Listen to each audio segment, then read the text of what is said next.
Attitude check. Bronco Pike.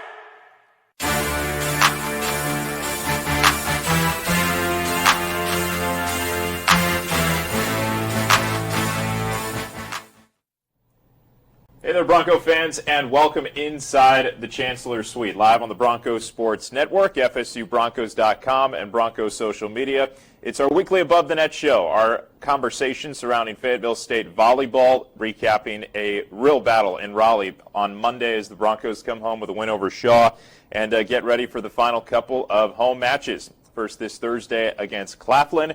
And joining us on the show, I'm Andrew Chapman alongside the head coach, China Hunt, and Cortland Edwards is with us for the first time this year. Hey, guys, how's it going? Good. How are you? Good. Welcome back home, and just a couple more to go as we really get towards the final stages of the regular season. And China, you guys are coming off an absolute battle. Yes. Well, your biggest of the season so far in the CIAA, where you go 5 sets against Shaw, drop the opening set 25-12, get thrown back on your heels on the road. Go on to play a 5th set, win it 18-16 as it went into extra points in that 5th and final set. And, man, I'm sure you guys are still catching your breath from that one. What was the battle like on Monday? Oh, man, it was – I think this is, like, one of the many reasons why, and I'm sure Coach V can say the same thing, why we coach. Because, you know, we work so hard behind the desk or in practice, and then game days is truly, like, the fun part of coaching is when your back is against the wall and figuring it out and just seeing your girls do what they do and respond to a tough environment. It's tough to win in those gyms, those small gyms. So it definitely was a fun battle. Like that's what I live for sometimes. Of course, we want to sweep everybody, but like I'm very realistic, and I want them to always be battle tested and challenged. And there is history between Fayetteville State and Shaw or Winston, so we're definitely always expecting those type of games, and I had so much fun. I had a blast. Like I had more fun than being at an amusement park, honestly. Like I love watching them, just go back and forth and come together as a team. And sometimes I don't even have to say anything.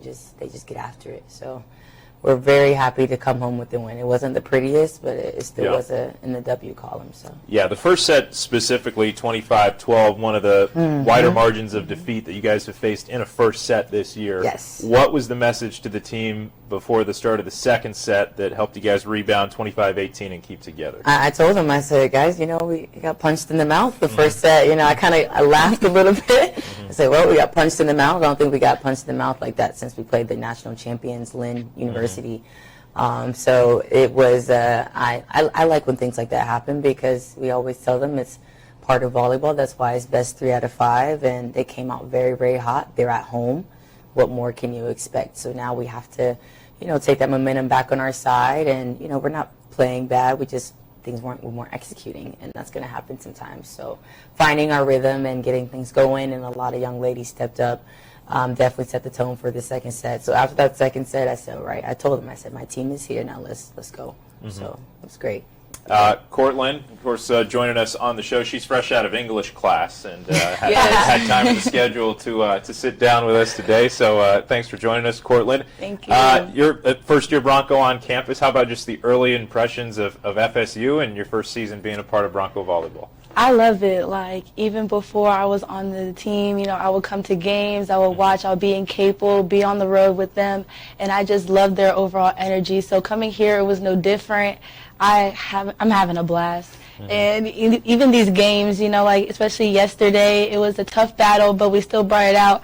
I love those games. I love those big wins, those big high-energy games, especially when the crowd is talking. It can shut them up. I like it. We had you on the post-game show when the Broncos hosted Livingstone last Thursday because you had a great match both on the offensive end and defensively with a sweet block at one stage that helped seal the first set. What do you think that match has done for your confidence as a player, and just overall, how's your confidence grown as the years come along? I'm being on the court and really having that good time on the court. It really helps me just get comfortable and really find my rhythm and find where I can really shine bright. We're all different people on the court, different positions, different roles, but then finding my role and really shining bright on that, I feel like I've found that and I like that. And Coach China, the freshmen and some of the newcomers, they've had to step up at this stage of the season, right? One of the big topics of conversation right now for the Broncos is the adversity you're battling with the roster, because right now Amihan Johnson and Kiara Vitoni are unavailable. But how do you think the team has sort of reshaped itself and come together during their absence? I think, honestly, we set that tone of, next man up the first preseason meeting. We have such and especially I think Monday's one definitely showed how deep we are, our depth, that everybody can get on that court and pull out a win. So, of course, unfortunately, when they went down, until they come back, we have to keep running. We have to keep running, and it's all mental. It's all mental, and they work together in practice. They compete hard in practice. So sometimes you could walk in the gym and just don't know who's starting tomorrow, because both sides, it's just going at each other's neck. You got the freshman like Cortland, like she told me when she first came and she said, "Coach, I'm ready to play. I'm ready to compete." And she plays like an upperclassman. She talks like an upperclassman, or on the court. There's no classification when it comes to Fayetteville State volleyball. So when Cortland or Amori or Tiani, when those young ladies get on the court and do what they do best, it's no surprise, because they're so mature in what they do, and they want to win. They want to be a part of this program, and so we're going to keep rolling. We're going to keep rolling, and I give kudos to my assistant. We get back to the drawing board, and how can we pull out this next win? Take it one game at a time. So we're going to keep rolling until we get to that. To Bowie, I think Bowie or Baltimore, Bowie for the championship. And Cortland, your coach, talked about your mindset on the court, and maybe some of that comes from the volleyball background in your family. Can you tell us a little bit about growing up in a volleyball family and how you were influenced? My mom, she also played. She played at the same high school I went to growing up. So we played for actually the same coach, which was like really nice until he retired. And then she played at Delaware State University, and she's actually in the Hall of Fame there. So, growing up, she's always been there, my second coach at home, always giving me that extra time, that extra practice, always peppering outside if I need to. So, like having that extra little, coach at home, it really helped me tune into my skills and just really push through even when I didn't want to. She's always telling me, "Hey, go outside, get on that box, go outside, go jump outside, go do something." So this probably goes back to when you were 4 or 5 years. I mean, how far back was it when you first picked up a volleyball? I would say rec when probably underhand serves, but then I did gymnastics too growing up a lot. I did that for 10 years, so I did volleyball and gymnastics simultaneously for a good minute until I switched over to just straight volleyball. Nice. That's not the only player on the team too who has family background involved. Chase Daniels, had his mom coach locally at Pine Forest, and there might be a few others. But, and Chase's sister as well. So coming from volleyball family right into to Fayetteville State. All right, let's talk about the upcoming match. Broncos are back at home. 2 more matches at Capel Arena before tournament time, and this Thursday you can catch FSU at 6:00 p.m. hosting Claflin. I have to get my costume ready for that one. So we'll be dressed up at the table. And from what I understand, the Broncos have a costume practice today. Yes, we do. Just to get ready for costume night. But as you go into Thursday night's game against Claflin China, what will be a couple of the big keys for you guys to continue this big win streak? Continuing to sharpen our tools and keep our mindset going, keeping our mentality on. It doesn't matter what logo we're playing, we're looking at, trying to see through everybody.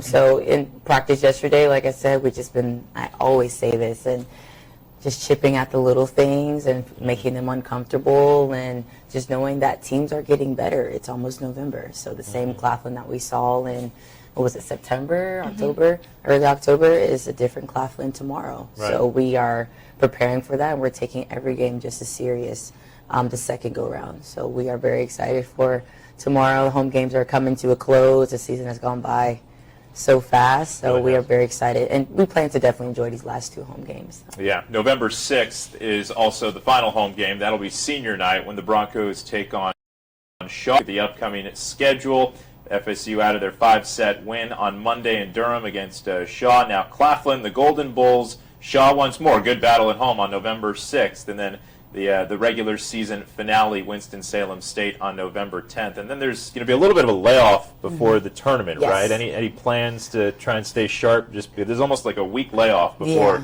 between end of regular season and tournament. So the goal is, I am thinking about just getting some nearby schools to come on and play a little bit, like a little round robin, nothing crazy, but also just making sure that we're preserving their bodies as well, since we are dealing with some injuries, just kind of being smart with that 10-day period.